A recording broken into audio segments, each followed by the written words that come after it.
Hello guys, നമ്മളിന്ന് നോക്കാൻ പോകുന്നത് 22/24 2024 എന്ന് പറഞ്ഞ ക്വസ്റ്റ്യൻ പേപ്പറാണ് നോക്കാൻ പോകുന്നത്. ഫസ്റ്റ് ക്വസ്റ്റ്യൻ ഇതാണ്. ചുവടെയൊക്കെ സൂചിപ്പിക്കുന്ന വ്യക്തിയെ തിരിച്ചറിയുക. 1898 ജനനം, 1898 കൊടുങ്ങല്ലൂരിൽ ജനനം, INC സജീവ പങ്കാളിത്തം, പിൽക്കാലത്ത് സുഭാഷ് ചന്ദ്രബോസിൻ്റെ ഫോർവേഡ് ബ്ലോക്കിൽ ആകൃഷ്ടനായി. അല്ലമീൻ ദിനപത്രത്തിൻ്റെ സ്ഥാപകനും എഡിറ്ററും.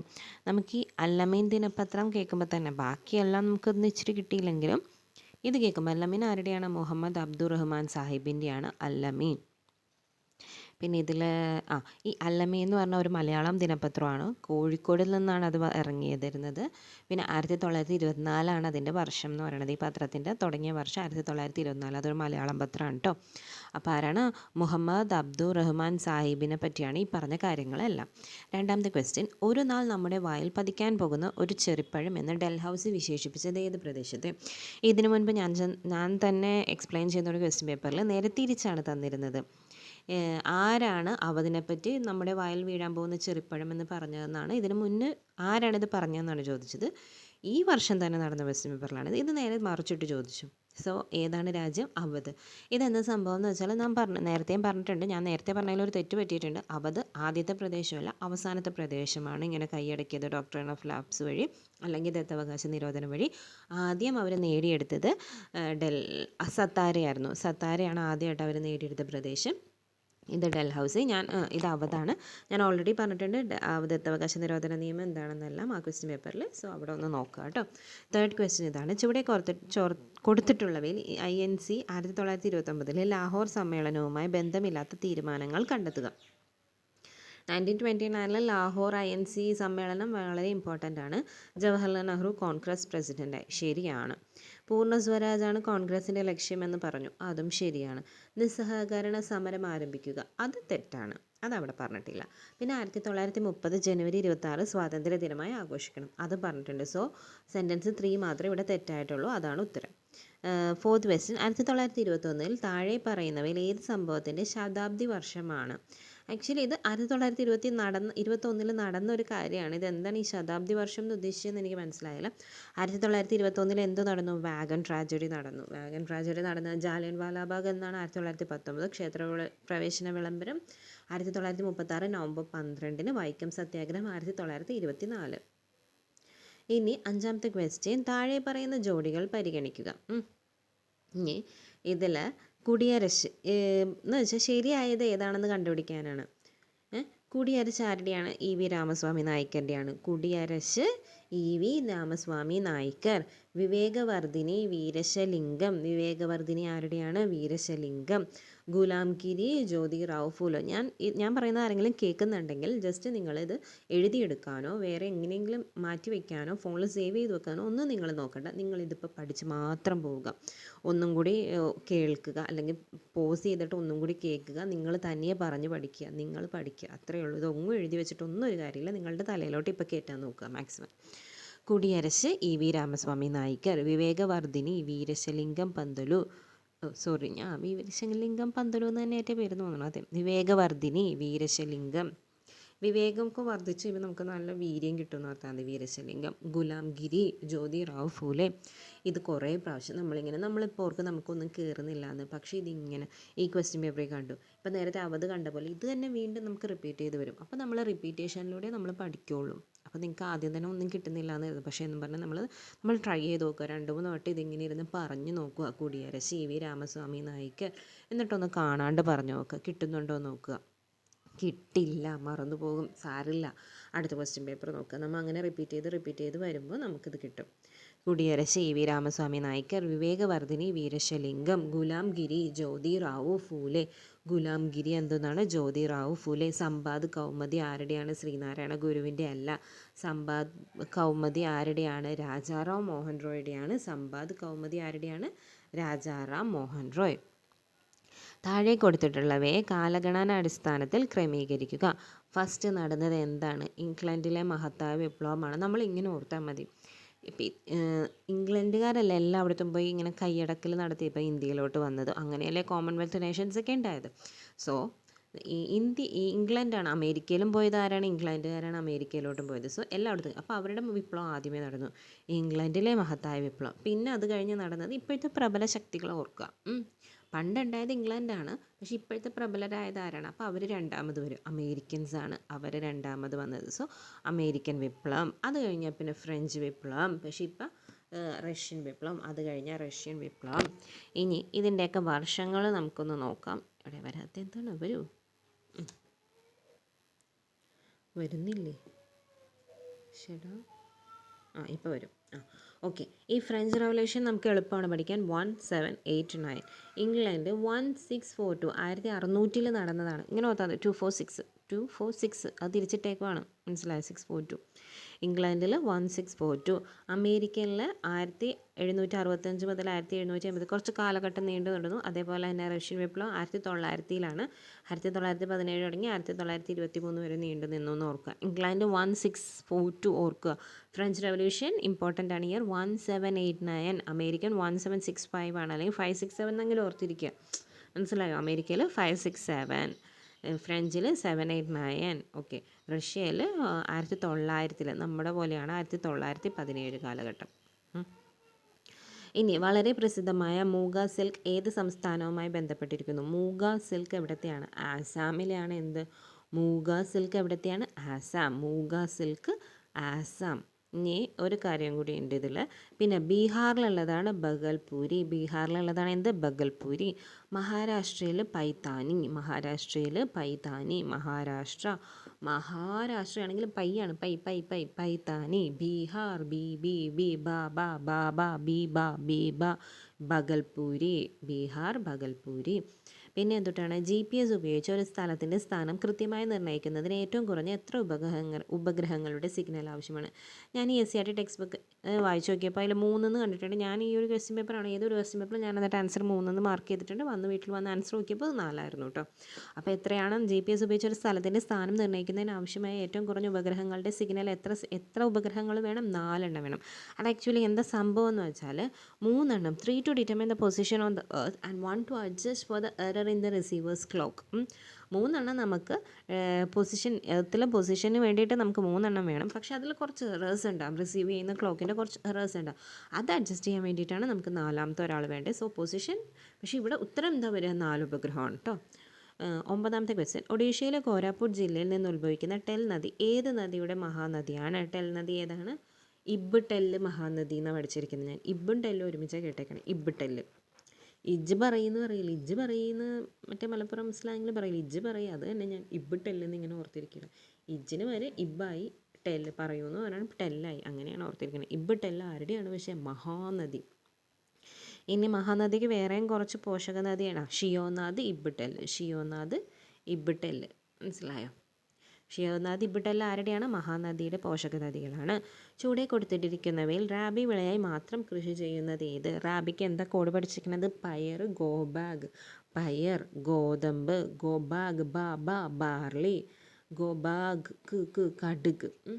ഇനിയും ഉണ്ട്, മിക്കവാറും PSC ചോദിച്ചിട്ടുള്ള കുറേ ക്വസ്റ്റ്യൻസിൽ ഇതാണ്. പയർ, ഗോബാഗ്, ഗോതമ്പ്, ബാഗ് ബാർലി, കടുക്. പയർ, ഗോബാഗ്. അപ്പോൾ ഇതിൽ വന്ന് നമ്മൾ പഠിച്ച കോഡിൽ നിന്നുള്ള പയറും ബാർലിയാണ് ഇവിടെ റാബി വിളയെ മാത്രം കൃഷി ചെയ്യുന്നതെന്ന് ചോദിച്ചിട്ടുള്ളത്. ആ 2 എണ്ണമേ ഉള്ളൂ. ഇന്ത്യയിൽ മൺസൂൺ മഴ ആദ്യം ലഭിക്കുന്ന പ്രദേശം ഏത്? ഓഫ് കോഴ്സ് നമുക്കാണ്, അതാണ് ഈ പശ്ചിമഘട്ടം എന്ന് പറയുന്നത്. കാരണം അവിടെ നിന്നാണ്, നമ്മുടെ സൈഡിൽ നിന്നാണ് കാറ്റ് വീശി പോകുന്നത്. സോ നമുക്കാണ് ആദ്യം കിട്ടുക പശ്ചിമഘട്ടം.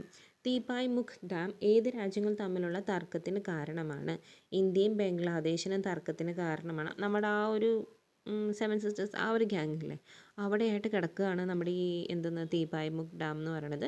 സോ ഇന്ത്യയും ബംഗ്ലാദേശുമായിട്ടുള്ള രാജ്യങ്ങൾ തമ്മിലുള്ള തർക്കത്തിന് കാരണമാണ് എന്ത്? തീപായ് മുഖ് ഡാം. നമ്മളും ബംഗ്ലാദേശുമായിട്ട് വലിയ വഴക്കം കാര്യങ്ങളൊന്നുമില്ല, പക്ഷേ ഈ ഒരു സംഭവത്തിന് വേണ്ടിയിട്ട് തർക്കമാണ്. ഇനി റിസർവ് ബാങ്ക് ഓഫ് ഇന്ത്യയുടെ ഇപ്പോഴത്തെ ഗവർണർ ആരാണ്? ശക്തികാന്ത ദാസാണ് ഇപ്പോഴത്തെ ഗവർണർ. ശക്തികാന്ത ദാസ്. താഴെ പറയുന്നവയിൽ നബാർഡുമായി ബന്ധപ്പെട്ട ശരിയായ പ്രസ്താവന ഏതാണ്? ശരി ഏതെന്നാണ് ചോദിച്ചിരിക്കുന്നത്. ബി ശിവരാമൻ കമ്മിറ്റിയുടെ ശുപാർശ പ്രകാരമാണ് നബാർഡ് രൂപീകൃതമായത്. അതെ, നബാർഡ്. അതെ. ഇനി കൃഷിക്കും ഗ്രാമവികസനത്തിനും ഭാരതത്തിലെ ദേശീയ ബാങ്കാണ് നബാർഡ്. അതും ശരിയാണ്. നബാർഡിൻ്റെ ആസ്ഥാനം മുംബൈയാണ്. അതും ശരിയാണ്. അപ്പോൾ എന്തൊക്കെയാണ് എല്ലാം ശിവരാമൻ കമ്മിറ്റി. നബാർഡ് എന്ന് വെച്ചാൽ national bank for rural and agricultural development, അങ്ങനെയാണ് അതിൻ്റെ ഫുൾ ഫോം വരിക. അപ്പം നബാർഡ് കൃഷിക്കും ഗ്രാമവികസനത്തിനും ആസ്ഥാനം മുംബൈയാണ്. ഇനി ഇത് വന്ന വർഷം ചോദിക്കാറുണ്ട് എപ്പോഴും. ഇതും സെബിയൊക്കെ ചോദിക്കാറുള്ളതാണ് അങ്ങനെ വർഷം. ഇത് വന്ന വർഷം 1982 ആണ്. സെബി ഒരു 10 വർഷം കഴിഞ്ഞാണ് വന്നിരിക്കുന്നത്. 1992 സെബി വന്നിരിക്കുന്നത്. നബാർഡ് വന്നിരിക്കുന്നത് എപ്പോഴാണ്? 1982. എൻ കഴിഞ്ഞിട്ടല്ലേ എസ് വരുള്ളൂ. നബാർഡിന് എൻ ആണ്, സെബിക്ക് എസ് ആണ്. സോ എൻ ആണ് ആദ്യം. 1982. സെബി അത് കഴിഞ്ഞ് ഒരു 10 വർഷം കഴിഞ്ഞ് 1992. ഞാനിത് രണ്ടും കൂടി ഒരുമിച്ചാണ് പഠിച്ചു വെച്ചിരിക്കുന്നത്, അതുകൊണ്ടാണ് ഈ പറയുന്നത്. വരുമാനവും തൊഴിലും ഉറപ്പാക്കി 6429 കുടുംബങ്ങളെ 100 ദിവസത്തിനുള്ളിൽ അതിദാരിദ്ര്യത്തിൽ നിന്നും മോചിപ്പിക്കാൻ കേരള സംസ്ഥാനത്ത് കുടുംബശ്രീ നടപ്പിലാക്കുന്ന പദ്ധതി, അതാണ് ഉജ്ജീവനം പദ്ധതി. എന്താണെന്ന് വെച്ചാൽ നമ്മുടെ നീതി ആയോഗ് പറഞ്ഞു, കേരളത്തിൽ അതിദാരിദ്ര്യത്തിൽ കിടക്കുന്ന ഒരു 0.5% ആൾക്കാർ മാത്രമേ ഉള്ളൂ. വെറും 0.5, 1% പോലുമില്ല, 0.5% കിടക്കുന്ന കുറച്ച് കുടുംബങ്ങൾ മാത്രമേ അതിദാരിദ്ര്യത്തിലുള്ളൂ. സോ അവരെയും കൂടി അങ്ങോട്ട് ഒഴിവാക്കിയാൽ നമുക്ക് ദാരിദ്ര്യമുക്ത സംസ്ഥാനമാവും നമ്മുടെ കേരളം. അങ്ങനെ നീതി ആയോഗ് പറഞ്ഞപ്പോൾ എങ്കിൽ പിന്നെ ഇച്ചിരി ഒന്ന് കഷ്ടപ്പെട്ടാൽ മതിയല്ലോ എന്ന് ഓർത്തിട്ട് ഇറക്കിയേക്കുന്ന പരിപാടിയാണ് നമ്മുടെ ഈ ഉജ്ജീവനം പദ്ധതി. കുറച്ച് കുടുംബങ്ങളെ എന്തെങ്കിലും ജോലിയും കാര്യങ്ങളൊക്കെ കൊടുത്തിട്ടുള്ളത് വേണ്ടിയിട്ടാണ് ഉജ്ജീവനം പദ്ധതി.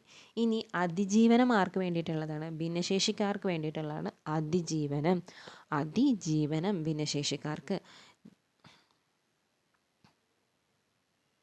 ഇനി ജീവനം പദ്ധതി എന്തിനാണ്? അതിക്രമങ്ങൾക്ക് ഇരയായിട്ടുള്ളവർക്കോ അല്ലെങ്കിൽ അവരുടെ ആശ്രിതർക്ക് വേണ്ടിയിട്ടുള്ളതോ ആണ് ജീവനം പദ്ധതി.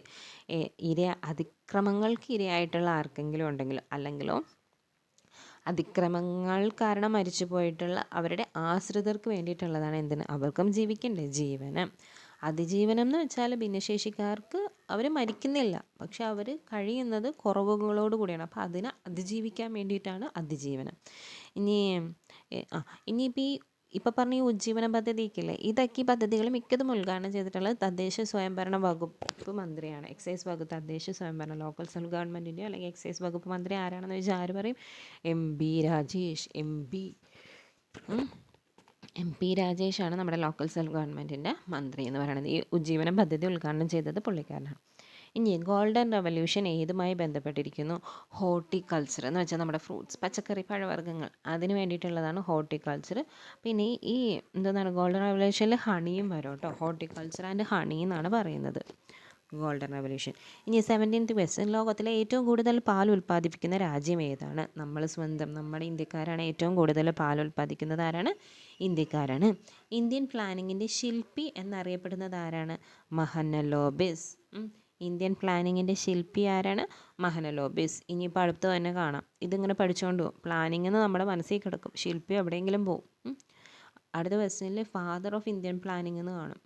പ്ലാനിങ് ഞാൻ പഠിച്ചത് ഈ ഓപ്ഷൻസ് തന്നെ വരെയുള്ളൂ. ഇങ്ങനെ തന്നെ കിടക്കും, ABCD മാറാണ്ട് കിടക്കും. നമ്മൾ സന്തോഷിക്കും, ഞാനിത് പഠിച്ച് ക്വസ്റ്റ്യൻ വന്നിട്ടുണ്ട്, വേഗം പോയി PC കൊടുക്കും. അല്ല, ആരാണ് ഉത്തരം? M വിശ്വേശ്വരയ്യ. ഇന്ത്യൻ പ്ലാനിങ്ങിൻ്റെ ശില്പിയാണ് ആര്? മഹനലോബിസ്.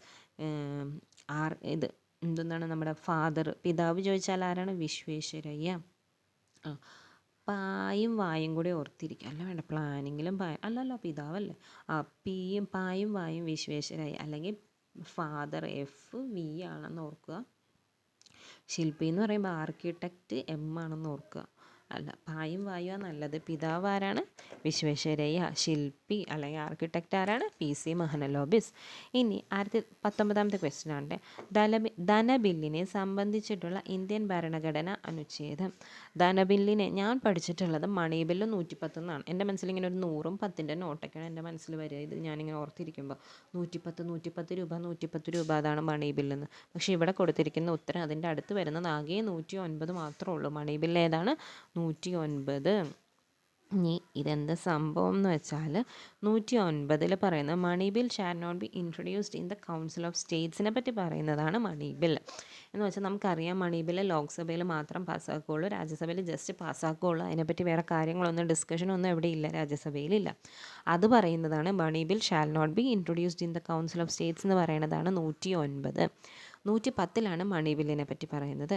ഇനി അവിടെ കൊടുത്തിരിക്കുന്ന 169 എന്ന് പറയുന്നത് creation or abolition of legislative council in States. എല്ലാ സ്റ്റേറ്റ്സിലും ലെജിസ്ലേറ്റീവ് കൗൺസിൽ ഇല്ല, അത് മനസ്സിലാക്കുക.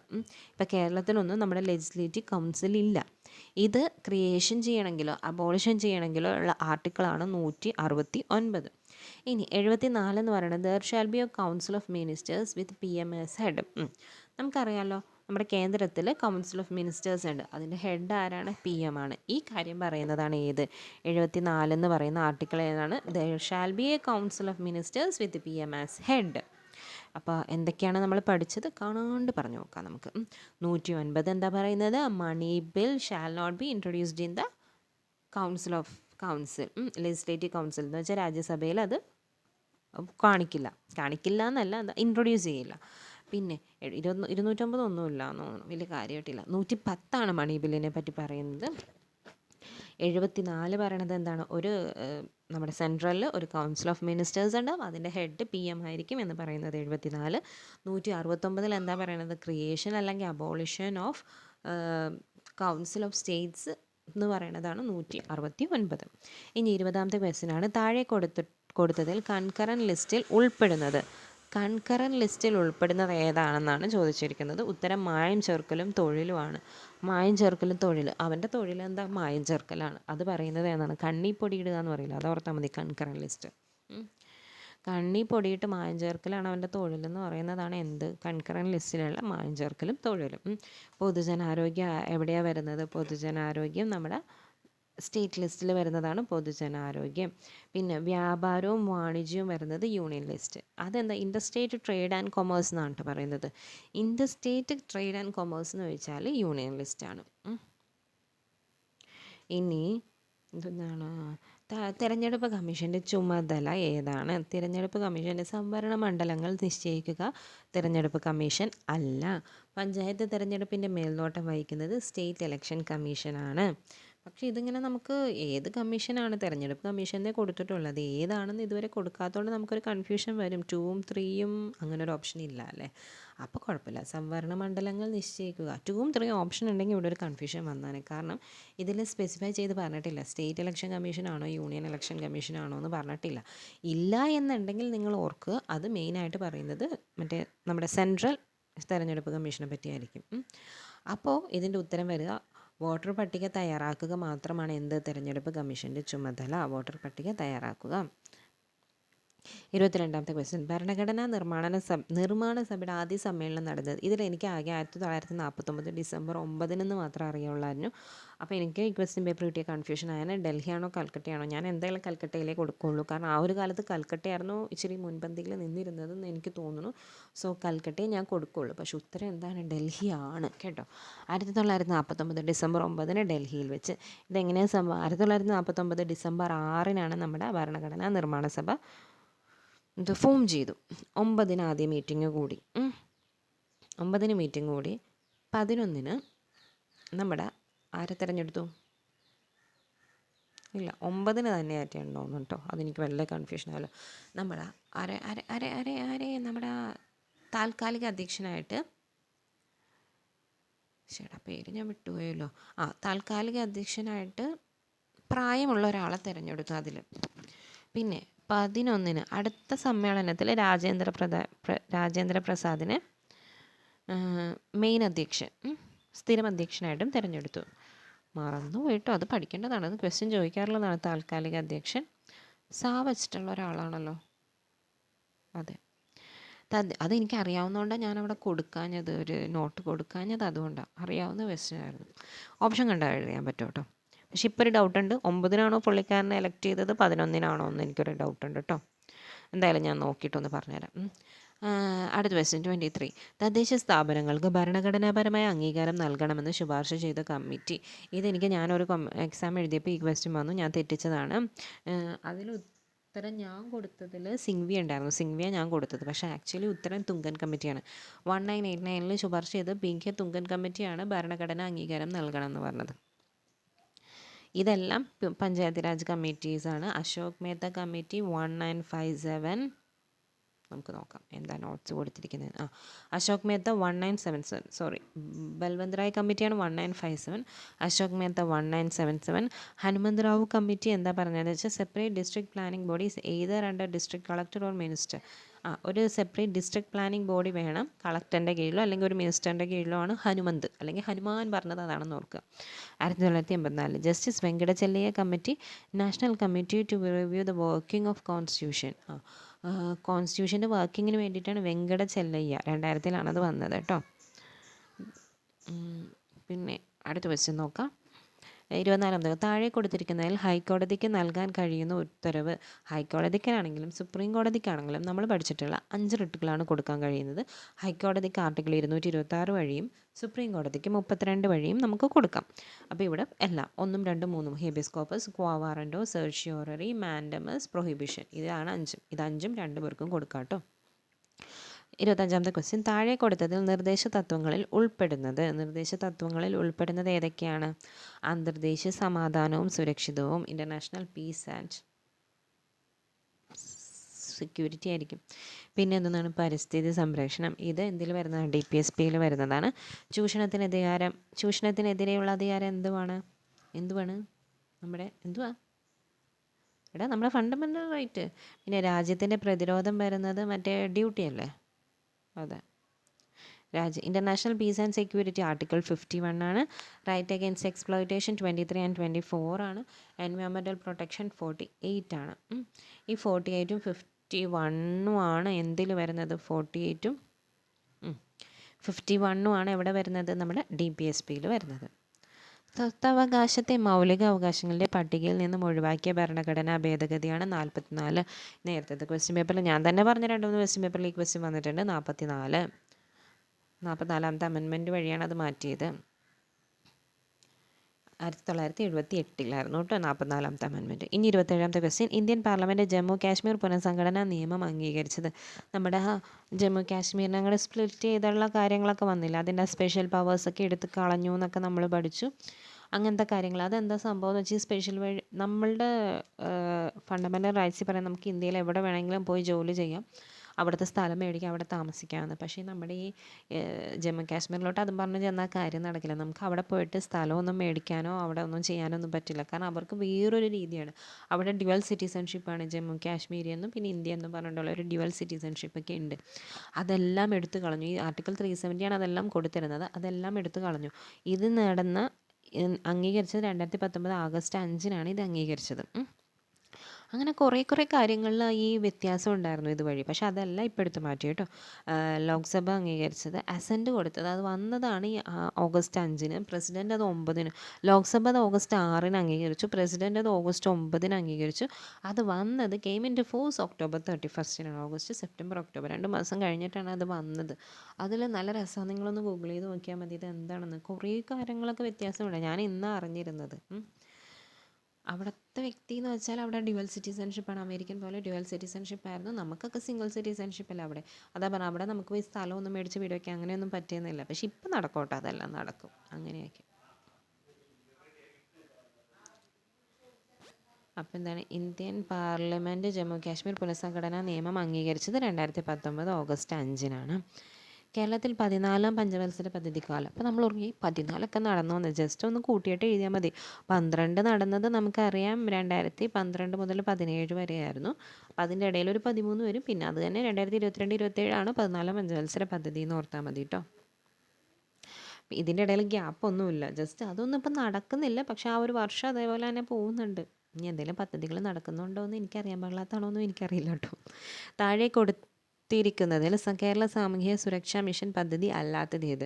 കേരള സാമൂഹ്യ സുരക്ഷാ മിഷൻ പദ്ധതി അല്ലാത്തത് കുടുംബശ്രീ മാത്രമാണ്. എന്ന് വെച്ചാൽ നമുക്കറിയാമല്ലോ ഓരോരോ പദ്ധതികൾ നമ്മൾ പഠിച്ചിട്ട്, താലോല മിസ്സേ പദ്ധതി, സ്നേഹപൂർവ്വം മിസ്സേ പദ്ധതി, ശ്രുതി തരംഗ മിസ്സേ പദ്ധതി, അങ്ങനത്തെ പോലത്തെ ഒരു പദ്ധതി അല്ല കേട്ടോ ഇത് കുടുംബശ്രീ എന്ന് പറയണത്. കേരള സംസ്ഥാന സാമ്പത്തിക കമ്മീഷൻ രൂപം കണ്ട ഭരണഘടന അനുച്ഛേദം 243I-യും 243Y വഴിയാണ്. കേരള സംസ്ഥാന സാമ്പത്തിക കമ്മീഷൻ രൂപം കൊണ്ടത് 243 243 വഴിയാണ്. പിന്നെ 31ാമത്തെ ക്വസ്റ്റ്യൻ 2023 ഏപ്രിൽ 1 മുതൽ ദേശീയ ഗ്രാമീണ തൊഴിലുറപ്പ് പദ്ധതി കേരളത്തിലെ തൊഴിലാളികൾക്ക് ഒരു ദിവസത്തെ കൂലിയിലുണ്ടായ വർധനവ് 22 രൂപയാണ്. 23-ൽ 22 രൂപ വർദ്ധിച്ച് അത് 333 രൂപയായിരുന്നു. 24 ഇപ്പോൾ 2024 നടക്കുന്നത്. ആ മാർച്ച് ഏപ്രിൽ മാസങ്ങളിൽ വീണ്ടും വർദ്ധിച്ചിട്ട് 13 രൂപ വർദ്ധിച്ചു ഇപ്രാവശ്യം. 2024 എത്ര രൂപയാണ്? 13 രൂപ വർദ്ധിച്ചിട്ട് 333 + 13 346 രൂപയായിട്ടുണ്ട് ഇപ്പോൾ കേരളത്തിൽ. 2023-ൽ 22 രൂപ വർദ്ധിച്ച് 333 രൂപയായിരുന്നു. 2024-ൽ 13 രൂപ വർദ്ധിച്ചിട്ട് 346 രൂപയാണ് ഇപ്പോഴത്തെ കറണ്ട് പ്രൈസ് കേട്ടോ. 346 345 അല്ല 346. ഇനി 32ാമത്തെ ക്വസ്റ്റ്യൻ പട്ടിക 1. ഇത് മാച്ച് ദ ഫോളോയിങ് ആണ് ചോദിച്ചിരിക്കുന്നത്. മന്ദഹാസം പദ്ധതി പറയുമ്പോൾ തന്നെ മന്ദഹസിച്ച് നിങ്ങളെല്ലാവരും.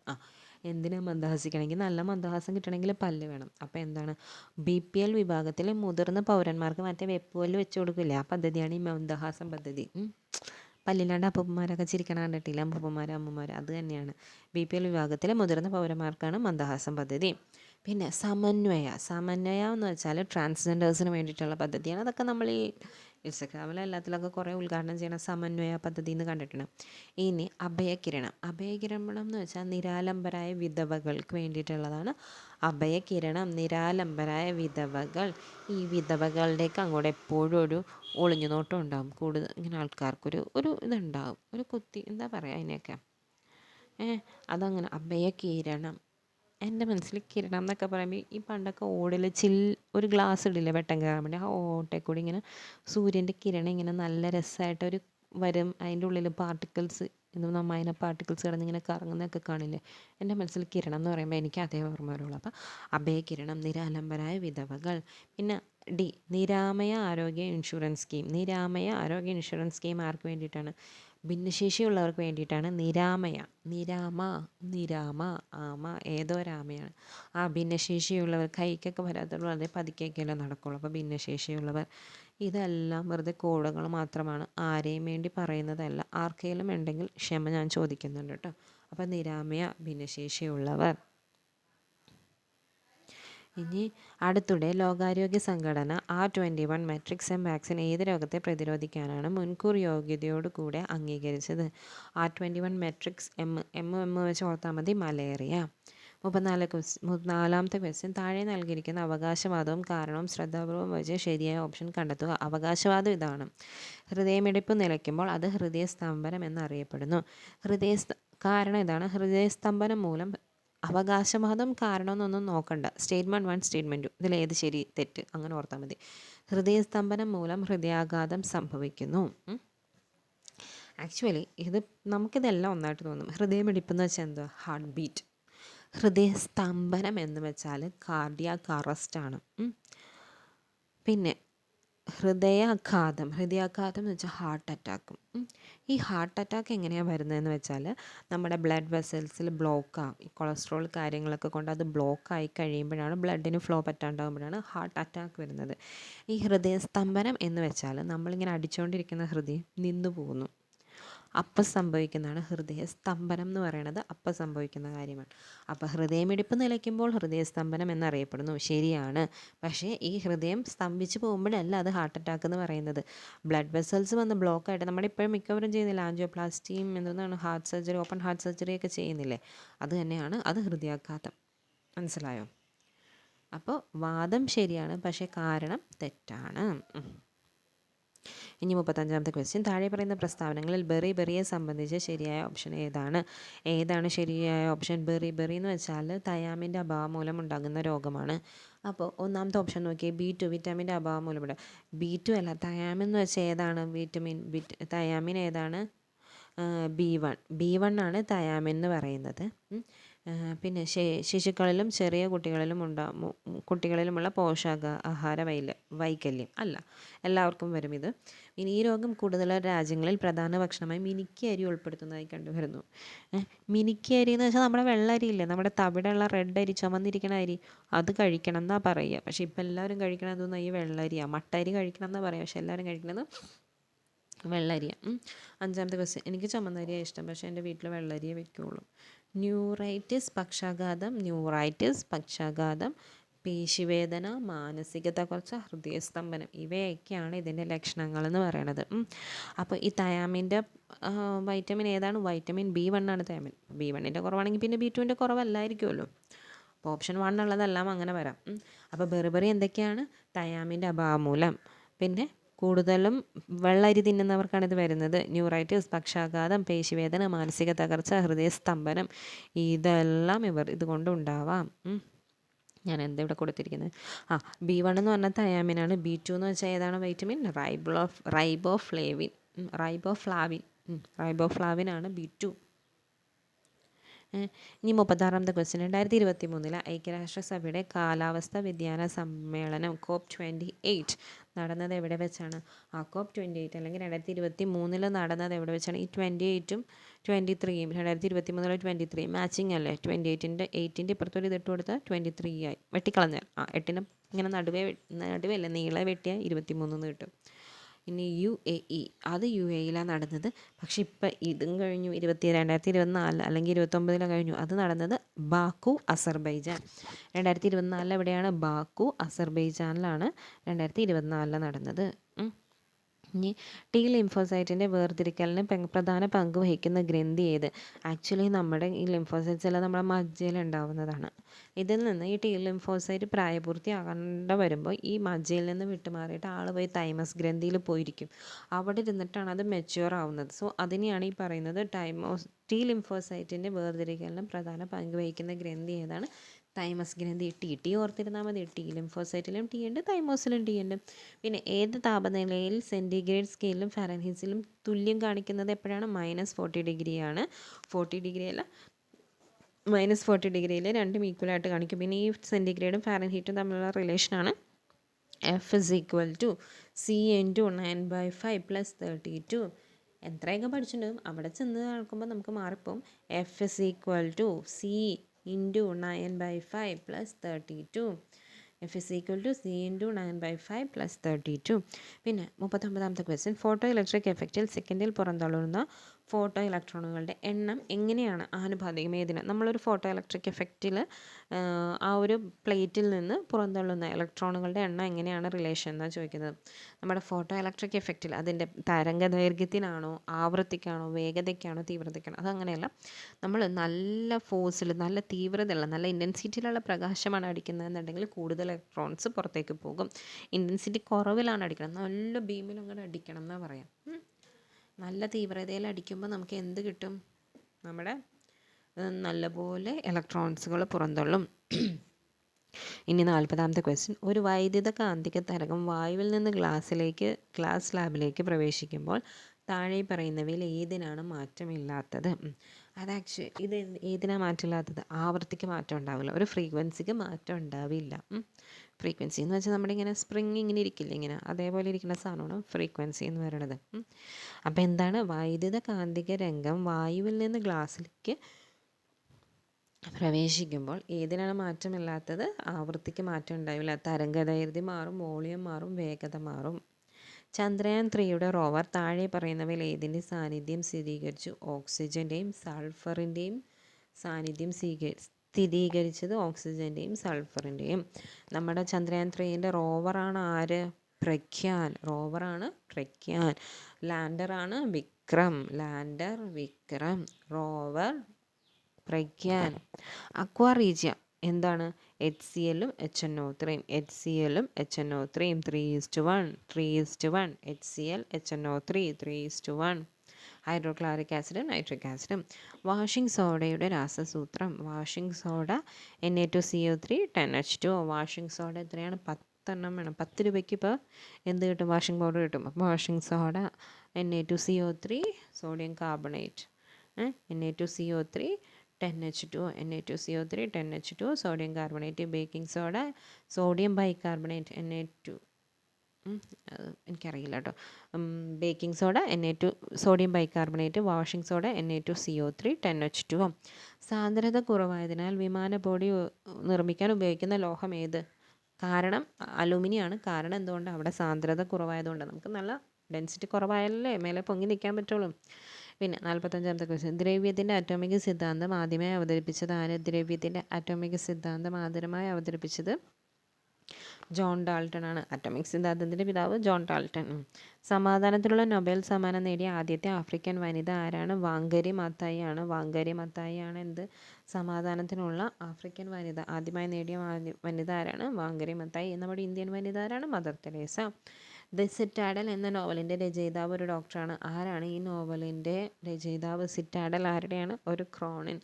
സിറ്റാഡൽ ക്രോണിൻ, ഏജ് ക്രോണിൻ ഒരു ഡോക്ടറാണ് കേട്ടോ. ഏജ് ക്രോണിൻ ആരാണ്? ഒരു ഡോക്ടറാണ്. സിറ്റാഡൽ. ഈ സിറ്റാഡൽ എന്നൊക്കെ കേൾക്കുമ്പോൾ ഒരു മരുന്നിൻ്റെ പേര് സെറ്റാഫിൽ, പാരസെറ്റാമോൾ അല്ലേ?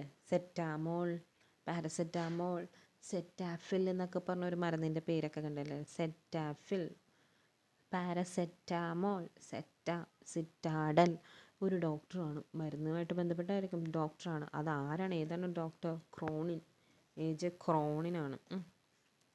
കേരളത്തിൽ ഏത് ജില്ലയിൽ കണ്ടുവരുന്ന നാടോടി കലാരൂപമാണ് അലാമിക്കളി? ഇതൊരു ആണുങ്ങൾ കറുത്ത ടൈപ്പ് ഒരു ഡ്രസ്സല്ല, മുണ്ടും ഒരു ഷോളൊക്കെ കെട്ടിയിട്ടുള്ള കളിയാണ് അലാമിക്കളി. ഇത് കാസർഗോഡാണ് അലാമിക്കളി. സൂക്ഷിച്ചു നോക്കൂ, കവിതയല്ലാതെന്തുണ്ട് ഭൂമിയിൽ, എല്ലാറ്റിലും കവിത ദർശിച്ച ഈ മഹാകവി ആരാണ്? പി കുഞ്ഞിരാമൻ നായരാണ്. സൂക്ഷിച്ചു നോക്കൂ, കവിതയല്ലാതെന്തുണ്ട് ഭൂമിയിൽ ആരാണ്? പി കുഞ്ഞിരാമൻ നായരുടെയാണ്. കവിതകൾ എപ്പോഴും കുഞ്ഞിതല്ലേ അല്ലേ? ഒരൊറ്റ പേജിൽ ടെക്സ്റ്റ് ബുക്ക് എടുത്ത് നോക്കിയാൽ ഒരൊറ്റ പേജിൽ കവിത കഴിയും. പക്ഷെ നോവലോ പാഠഭാഗമൊക്കെ അങ്ങനെയാണോ? കഥകളൊക്കെ അങ്ങനെയാണോ? അല്ല. കവിത അപ്പോൾ എന്താണ്? കുഞ്ഞാണ്. കുഞ്ഞിരാമൻ. 2023 പുറത്തിറങ്ങിയ ദ കവനൻ്റ് ഓഫ് വാട്ടർ എന്ന് എഴുതിയത് ആരാണ്?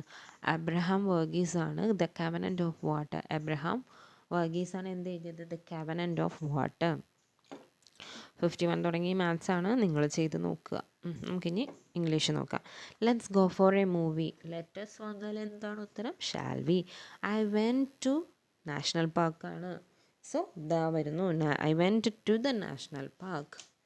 Siddharth is a straight arrow. Straight arrow എന്ന് വെച്ചാൽ an honest and a trustworthy person. Straight ആണ് എല്ലാ കാര്യങ്ങളും, അതാണ് an honest and a trustworthy person. If you work hard, ഇത് നോർമലാണ്. ഇഫ് യു വർക്ക് ഹാർഡ് അപ്പോൾ എന്ത് വരും? വില്ല് വരും. If you work hard you will succeed. Faux pas എന്ന് വെച്ചാൽ എന്താണ്? An embarrassing or tactless act or remark in a situation. Faux pass.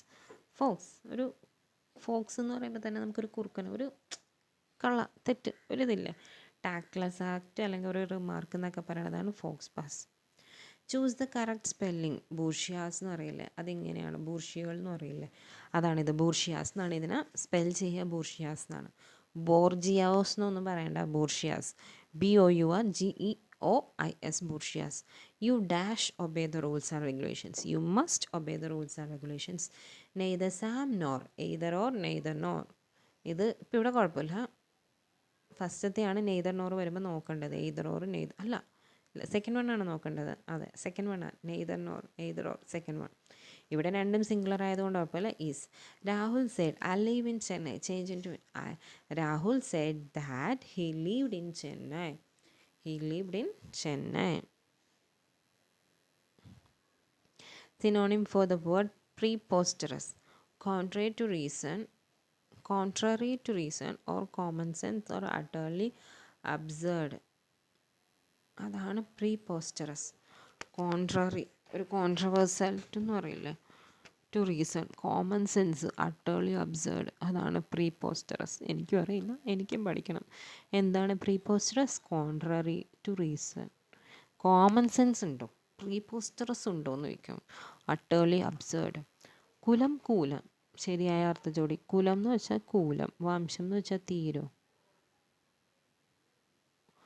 ഓഹോ, കുലത്തിൻ്റെ അർത്ഥം വംശം, അതായിരിക്കും ഉദ്ദേശിക്കുന്നത്. കുലം എന്ന് വെച്ചാൽ വംശം, കൂലം എന്ന് വെച്ചാൽ തീരം എന്നാണല്ലേ അർത്ഥം. ഓ, അതേ, അങ്ങനത്തെ രീതിയിൽ എടുക്കാനാണ് പറഞ്ഞത്. ശരിയായ അർത്ഥജോടി. ഇതിൻ്റെ അർത്ഥജോടി ഏതാണ്? കുലം മീൻസ് വംശം, കൂലം മീൻസ് തീരം. ജാമാതാവ് ആരാണ്? മാതാവൊന്നുമല്ല, ഇത് മരുമകനെയാണ് ജാമാതാവ് എന്ന് പറയണത്. ശരിയായ വാക്യം ഏത്? ഞാൻ എത്ര താമസിച്ച് കിടന്നാലും ആദ്യത്തെ നോക്കാം. ഞാൻ എത്ര താമസിച്ച് കിടന്നും കൃത്യമായി ഉണരുകയും. അത് തെറ്റ്. ഞാൻ എത്ര താമസിച്ച് കിടന്നാലും കൃത്യമായി ഉണരും എന്ന് മതി. ഞാൻ എത്ര താമസിച്ച് കിടക്കുകയോ അതും വേണ്ട. ബി ആണ് ഉത്തരം. അതൊക്കെ നിങ്ങൾക്ക് വായിക്കുമ്പോൾ കിട്ടുന്നതാണ്. ഞാൻ എത്ര താമസിച്ച് കിടന്നാലും കൃത്യമായി ഉണരും. NOC ഇതിന് നോ ഒബ്ജക്റ്റ് സർട്ടിഫിക്കറ്റ്. ഇതിന് തത്തുല്യമായി ഉപയോഗിക്കാവുന്ന പദം ഏതാണ്? നിരാക്ഷേപ പത്രം വേണ്ടല്ലേ, നമുക്ക് NOC മതിയല്ലേ. നിരാക്ഷേപ പത്രം. ഒരു നിരാക്ഷേപ പത്രം എടുക്കട്ടെ എന്ന് ചോദിച്ചാൽ നമ്മൾ പറയും വേണ്ടെന്ന് പറയും. NOC സർട്ടിഫിക്കറ്റ് ലിസ്റ്റിൽ കയറി കഴിഞ്ഞാൽ നമുക്ക് ഏറ്റവും കൂടുതൽ ആവശ്യം വേണ്ടതാണ് NOC. നിരാക്ഷേപ പത്രം. അലംഭാവം എന്ന പദത്തിൻ്റെ അർത്ഥം. എനിക്ക് ഇച്ചിരി അലംഭാവം കൂടുതലാണ്. മതിയെന്നുള്ള ഭാവമാണ് അലംഭാവം. എൻ്റെ ഉള്ളതൊക്കെ എനിക്കിത് മതി, ഇനി കൂടുതലൊന്നും വേണ്ട. ഇച്ചിരി അലംഭാവം, നല്ല അലംഭാവം ഉണ്ടെന്ന് പറയുമ്പോൾ മതിയെന്നുള്ള ഭാവം. അഹങ്കാരമല്ല, അലംഭാവം. ആർദ്രം, നനവുള്ള. കൊച്ചുമുള്ളി കഴിയുമ്പോൾ നമ്മൾ പക്ഷേ ആർദ്രം എന്നൊന്നും അല്ല പറയുക, അല്ല, നനവുള്ള. ആർദ്രമാണല്ലേ. കുഞ്ഞുങ്ങളെ ഒരു തുണിയിൽ എടുത്ത് വെച്ചുകൊണ്ടിരുന്നത് ഹായ് നല്ല ആർദ്രമുണ്ടല്ലോ എന്ന് പറയേണ്ടവർ എപ്പോഴും, ഇല്ലേ. ചുവടെ ചേർത്തിരിക്കുന്നവയിൽ ആദേശസന്ധിക്ക് ഉദാഹരണമല്ലാത്തത് ഏത്? ഒന്ന് പോയി ഒന്ന് വരുന്നതാണ് ആദേശസന്ധി. കണ്ണ് അധികം നീർ, പോവും അല്ലേ. തണ്ണീർ, തണ്ണ് അധികം നീറാ. വെണ്ണീർ, അധികം നീർ, തണ്ണധികം നീറാണോ? ഉത്തരം വിണ്ണാറാണ്. വിണ്ണാറിന് മാത്രം വിണ്ണ് അധികം ആർ, വിൺ അധികം ആർ, വിണ്ണാർ. വെൺ അധികം നീർ, വെണ്ണീർ. തണ്ണധികം നീർ, തണ്ണീർ. ഋഷികളെ സംബന്ധിച്ച ഇതെനിക്കും അറിയില്ല കേട്ടോ. 77ാമത്തെ ക്വസ്റ്റ്യൻ. ചുവടെ ചേർത്തിരിക്കുന്നവയിൽ ആദേശസദ്ധിക്ക് ഉദാഹരണമല്ലാത്തത് ഏത്? വിണ്ണാറാണ് ആദേശസദ്ധിക്ക് ഉദാഹരണമല്ലാത്തത്. ഋഷികളെ സംബന്ധിച്ച് ഇതിൻ്റെ ഒറ്റപ്പദം ഏത്? അതാണ് ആർഷം. ഋഷികളെ സംബന്ധിച്ച് ഇതിൻ്റെ ഒറ്റപ്പദമാണ് ആർഷം എന്നാണ് വരേണ്ടത്. ഉത്തരം ഇവിടെ ആർഷ എന്നാണ് കൊടുത്തിരിക്കുന്നത്. സർക്കുലർ എന്ന പദത്തിന് പകരം ഉപയോഗിക്കാവുന്ന ഭാഷാ പദം ഏത്? സർക്കുലർ, പരിപത്രം. എന്ത് നല്ല വാക്കാണ് സർക്കുലർ. സർക്കുലർ ഏതാണ്? പരിപത്രം. സർക്കുലർ, പരിപത്രം. പിന്നെ 80ാമത്തെ ക്വസ്റ്റ്യൻ. വൃദ്ധി എന്ന പദത്തിൻ്റെ വിപരീത പദം ഏത്? വൃദ്ധിക്ഷയം എന്ന് പറയില്ലേ. വൃദ്ധി എന്ന് വെച്ചാൽ വിപരീത പദം വൃദ്ധി. അഭിവൃദ്ധി ഉണ്ടാകട്ടെ എന്ന് പറയും നമ്മൾ, വളർച്ച. ക്ഷയം എന്ന് വെച്ചാൽ നശിക്കുന്നത്, ക്ഷയം. അഭിവൃദ്ധി എന്ന പദത്തിൻ്റെ വിപരീത പദം ക്ഷയം. ജീവപര്യന്തം തടവുകാരെ പാർപ്പിക്കുന്ന ജയിൽ. ഇതൊക്കെ അവരുടെ ക്വസ്റ്റ്യൻ ആണ് കേട്ടോ. പോട്ടെ, നമുക്കൊന്ന് നോക്കാം. ജീവപര്യന്തം തടവുകാരെ പാർപ്പിക്കുന്ന ജയിലാണ് സെൻട്രൽ ജയിൽ. കേരള സംസ്ഥാനം രൂപീകരിച്ചതിന് ശേഷം പണി കഴിപ്പിച്ച ആദ്യത്തെ സെൻട്രൽ ജയിലാണ് തവനൂർ. അങ്ങനെ ജീവപര്യന്തം കിടക്കുന്ന ജയിലാണ് സെൻട്രൽ. അങ്ങനെ ആദ്യം ചെയ്തത് സെൻട്രൽ ജയിലാണ് ഏത്? തവനൂർ. ജോയിൻറ്റ് സൂപ്രണ്ടിന് സമാനമായ തസ്തിക വനിതാ ജയിൽ സൂപ്രണ്ട്. നെട്ടുകൾ തിരി തുറന്ന ജയിൽ രൂപീകരിച്ചത് 1962. ഏക വനിതാ തുറന്ന ജയിലുണ്ട് കേരളത്തിൽ, അത് തിരുവനന്തപുരത്താണ്.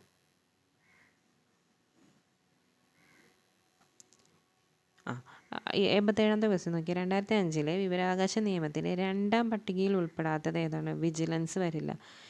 വിജിലൻസ് 2ാം പട്ടികയിൽ ഉൾപ്പെടില്ല. കാരണം അതിൽ പറയുന്നതാണ് നമ്മുടെ വിവരങ്ങളൊന്നും കൊടുക്കാൻ പാടില്ലാത്ത ആൾക്കാരാണ് CISF, ആസാം റൈഫിൾസ്, CRPF. അതിലെന്ത് വരില്ല? വിജിലൻസ് വരില്ല കേട്ടോ. 88ാമത്തെ ക്വസ്റ്റ്യൻ. വിവരാവകാശ നിയമപ്രകാരം സാധാരണയായുള്ള വിവരാവകാശ അപേക്ഷയ്ക്ക് മേൽ മറുപടി നൽകുന്നതിനുള്ള പരമാവധി സമയം എത്രയാണ്? സാധാരണ അപേക്ഷയാണെങ്കിൽ 30 ദിവസം. വിവരാവകാശ നിയമപ്രകാരം വിവരം വെളിപ്പെടുത്തതിൽ നിന്നും ഒഴിവാക്കപ്പെട്ടത് അത് ഏതാണ്? വിവരം പരസ്യപ്പെടുത്തേണ്ടെന്ന് കോടതി വിധിയുള്ളവ. ചില കോടതി വിധിയിൽ പരസ്യപ്പെടുത്താൻ പാടില്ല എന്നുണ്ടാവും. അതൊന്നും വിവരാവകാശം വഴി നമുക്ക് കിട്ടില്ല. ഒരു സർക്കാർ സ്ഥാപനത്തിൽ ഉദ്യോഗസ്ഥരുടെ വിവരങ്ങൾ കിട്ടും, പൊതുസ്ഥാപനത്തിൻ്റെ ഉത്തരവാദിത്തങ്ങളും ചുമതലകളും കിട്ടും, ഉദ്യോഗസ്ഥരുടെ പ്രതിഫല വിവരങ്ങളും നമുക്ക് കിട്ടും. ഇനി 90ാമത്തെ ക്വസ്റ്റ്യൻ. മുഖ്യ വിവരാവകാശ കമ്മീഷണറെയും വിവരാവകാശ കമ്മീഷണർമാരെയും തിരഞ്ഞെടുക്കുന്നതിനുള്ള ശുപാർശകൾ തയ്യാറാക്കുന്ന കമ്മിറ്റിയിൽ ഉൾപ്പെടാത്തതാര്? നമ്മുടെ വൈസ് പ്രസിഡൻ്റ് ഇല്ല. അതിൽ ആരൊക്കെ ഉണ്ടാവും? പ്രധാനമന്ത്രി ഉണ്ടാവും. പ്രധാനമന്ത്രി നിർദ്ദേശം ചെയ്യുന്ന ഒരു ക്യാബിനറ്റ് മന്ത്രി ഉണ്ടാവും. ലോകസഭയിലെ പ്രതിപക്ഷ നേതാവ് ഉണ്ടാവും. ഭരണകക്ഷിയിലെ പ്രതിപക്ഷത്തെ 2 നേതാക്കൾ, പ്രധാനമന്ത്രിയും പ്രതിപക്ഷ നേതാവും. പിന്നെ പ്രധാനമന്ത്രി പറയുന്ന ഒരു ക്യാബിനറ്റ് മന്ത്രി. പിന്നെ 1993 ദേശീയ മനുഷ്യാവകാശ നിയമപ്രകാരം ദേശീയ മനുഷ്യാവകാശ കമ്മീഷൻ അധ്യക്ഷ പദവി വഹിക്കുന്നത് ആരായിരിക്കും? സുപ്രീം കോടതിയിൽ മുൻ ചീഫ് ജസ്റ്റിസ് ആയിരിക്കുള്ളൂ നമ്മുടെ NHRC, നാഷണൽ മനുഷ്യാവകാശ കമ്മീഷൻ്റെ അധ്യക്ഷനായിട്ട് വരുന്നത് സുപ്രീം കോടതിയിലെ മുൻ ചീഫ് ജസ്റ്റിസ് ആയിരിക്കും. പിന്നെ 1993 ദേശീയ മനുഷ്യാവകാശ നിയമത്തിൽ ദേശീയ മനുഷ്യാവകാശ കമ്മീഷനെക്കുറിച്ച് നിർവചിക്കുന്ന വകുപ്പ് ഏതാണ്? NHRC ദേശീയ മനുഷ്യാവകാശ കമ്മീഷനെക്കുറിച്ച് നിർവചിക്കുന്ന വകുപ്പ് 21C. 21C 213 മൂന്നാമത്തെ അക്കമല്ലേ സി. അപ്പോൾ 21C ആണ് എന്ത് വകുപ്പ് പറയണത്? ദേശീയ മനുഷ്യാവകാശ കമ്മീഷൻ വാർഷിക പ്രത്യേക റിപ്പോർട്ടുകൾ ആർക്കാണ് സമർപ്പിക്കുന്നത്? കേന്ദ്രത്തിനും സംസ്ഥാന സർക്കാരുകൾക്കുമാണ് എന്ത് റിപ്പോർട്ട് കൊടുക്കുന്നത്? കേന്ദ്ര സംസ്ഥാന സർക്കാരുകൾക്ക്. ലോകത്തിലെ ഏറ്റവും കൂടുതൽ ഭാഷകളിൽ വിവർത്തനം ചെയ്യപ്പെട്ട ഔദ്യോഗിക രേഖ ഏതാണ്? അന്താരാഷ്ട്ര മനുഷ്യാവകാശ പത്രിക. അന്താരാഷ്ട്ര മനുഷ്യാവകാശ പത്രികയാണ് എന്ത് ഏറ്റവും കൂടുതൽ വിവർത്തനം ചെയ്യപ്പെട്ടിട്ടുള്ളത്. കേരള സംസ്ഥാന മനുഷ്യാവകാശ കമ്മീഷനിൽ മെമ്പറായി നിയമിക്കപ്പെടുന്ന വ്യക്തിയുടെ അധികാര കാലയളവ്. മെമ്പറുടെ കാലയളവ് എങ്ങനെയാണ്? 3 വർഷമാണ് മെമ്പർക്കും. പുനർനിയമന യോഗ്യതയുണ്ട്. 3 വർഷ കാലയളവും പുനർനിയമന യോഗ്യതയും ഉണ്ട്. സാധാരണ കമ്മീഷണറായിട്ട് നിൽക്കുന്ന ആൾക്ക് യോഗ്യതയില്ല, പുനർനിയമന യോഗ്യതയില്ല. പക്ഷെ മെമ്പർക്ക് എന്തുണ്ട്? പുനർനിയമന യോഗ്യതയുണ്ട്. പിന്നെ മനോവിശ്ലേഷണ സിദ്ധാന്ത സ്ഥാപകൻ ഇതാണ് സിഗ്മണ്ട് ഫ്രോയിഡ്. അന്തർമുഖമായാൽ അതൊന്നും വേണ്ട. അപ്പം അത്രയേ ഉള്ളൂ കേട്ടോ. അപ്പോൾ എല്ലാവരും നന്നായിട്ട് പഠിക്കും. All the best. Thank you.